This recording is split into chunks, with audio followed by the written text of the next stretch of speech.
Hello and welcome to Stories with Daniel A. Johnson. I'm your host, Daniel A. Johnson, and this is a non-fiction story that happened to me. Some of the details in the story might be a little bit different from what really happened due to this being a while ago, but most of the important details are present. Sit back, relax, grab a hot drink, play a video game while listening, vacuum but wear a headset, do your laundry, put on a audiobook. No, wait. That's this, but most importantly, laugh and enjoy. I work at a massive shopping mall, and this massive shopping mall was throwing a massive party at this regular sized hotel. I think there was about 250 guests, so I might have overstated the massiveness of this party earlier. We had a nice dinner, a steak with fried potatoes and something I've never tried before. A mushroom, not cut into thin slices, but rather baked in its entirety, which was very good, very umami. Am I saying that right? Gordon? After dinner, there was entertainment on stage. 2 pole dancers, a man and a woman. Now, I know what you're thinking, strippers? And no, that thought never crossed my mind. Though I did only film the guy for my Snap story, so it did cross my mind a little, my thoughts being, I guess it's more okay for me to be at a male strip show? To be fair, drinks were served, not nearly many enough to make dumb decisions, but that is what I'm gonna blame anyway, because I'm not about to take responsibilities for my own dumb mistakes. Where was I? Oh yeah, the strippers, pole dancers. They were dancing to this ethereal music and putting everybody's upper body strength to shame. The guy was hanging from his arms vertically for an unnaturally long time. I think he was sapping the strength of the audience because I felt tired just looking at him. After the strip pole dancers were done, this rapper entered the stage. A guy I've never heard of, but apparently he was a big deal. So I felt a little old when I walked out to mingle. I talked to this girl who's a year younger than me, and she didn't know who the rapper was either. Also, we couldn't figure out what language he was singing in. Sorry, I almost swallowed my dentures. I walked back into the main hall. The rapper was still on stage singing in whatever language he was singing in. I sat down with this group of nerds and tried my hardest to out-nerd them, and I was having a great time. When I was done nerding, I stood up and walked around. Then I spotted this girl that I've talked to a few times before. So I said hi, asked her how her night had been, if she knew the rapper on stage. She did. Now, I wasn't really trying anything with her at all. I was just about to head home and I was way too caught up with this other girl to try anything with this girl. If you're the other girl and you're listening, yes, it's you. Hi, how are things? I appreciate you listening to this. I won't go into any details about you and me.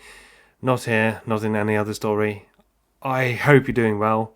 Also, don't answer in the comments. Or do, it's up to you. Anyway, back to the story. I was talking to this girl and a guy she works with who I've talked to quite a lot actually.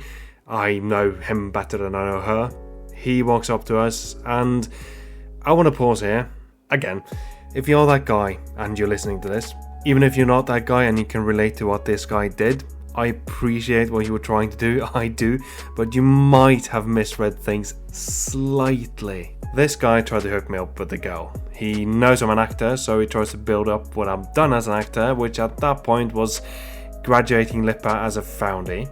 Did you know that my guy Daniel here has been in a Shakespeare play in the Royal Albert Hall in London? I was like, no, not done that. I've been in a theatre in Liverpool once for school.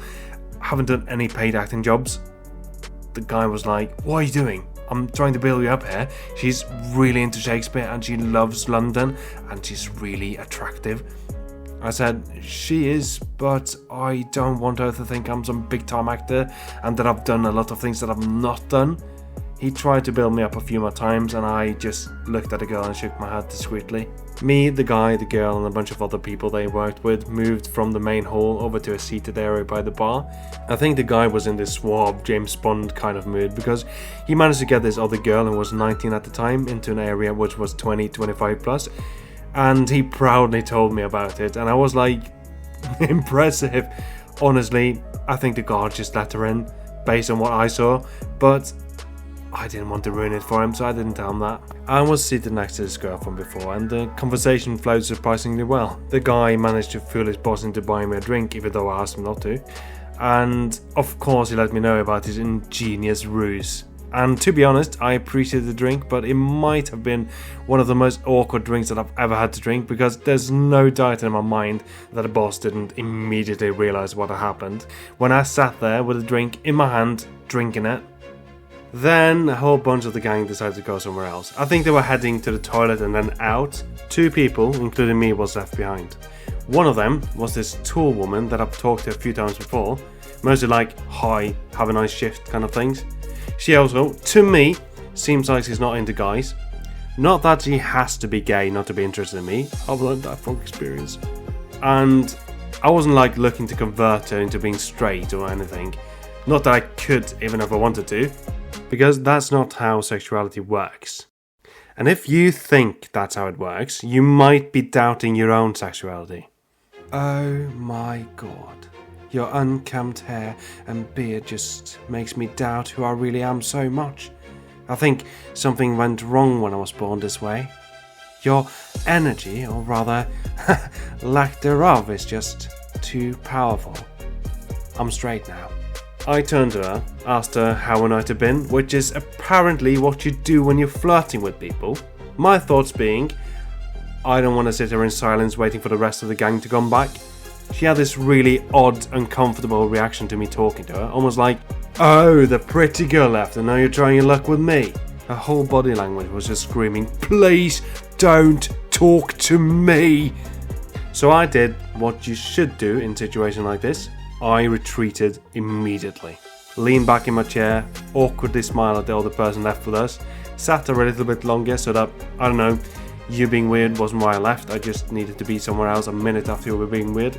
Then I stood up and walked around. I found the rest of the group, they told me they were going to this after party, and I was like, alright, have fun, I'm heading home.